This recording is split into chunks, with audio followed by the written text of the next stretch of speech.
শুক্লা দ্বাদশীর দিন অন্তরাটুকু শুনিয়ে যাবে।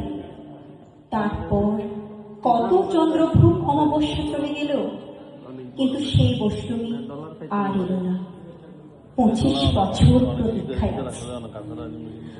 মামাবাড়ির মাঝি নাদের আলী বলেছিল, বড় হও দাদা ঠাকুর, তোমাকে আমি 3 প্রহরের বিল ডাকাতে নিয়ে যাব।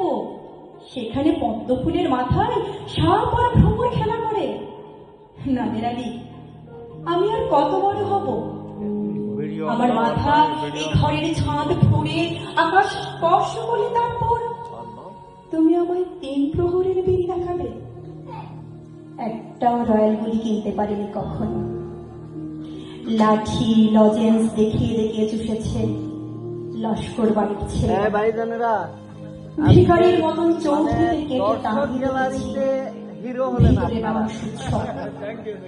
অবিরল রঙের ধারার মধ্যে সুবর্ণ কম্পন করা ফর্সা রমণীরা কত রকম আমাদের এসেছে। আমার দিকে তারা ফিরে চায়নি।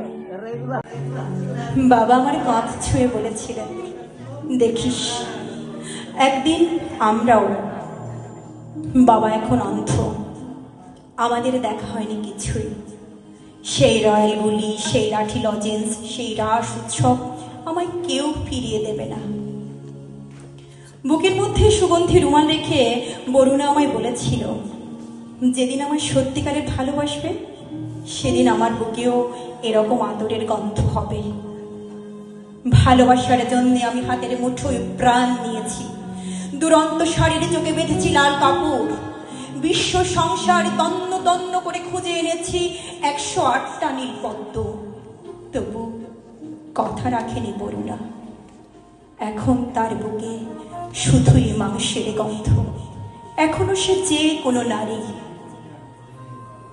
কেউ কথা রাখেনি। 33 বছর কাটল, কেউ কথা রাখে না। ধন্যবাদ।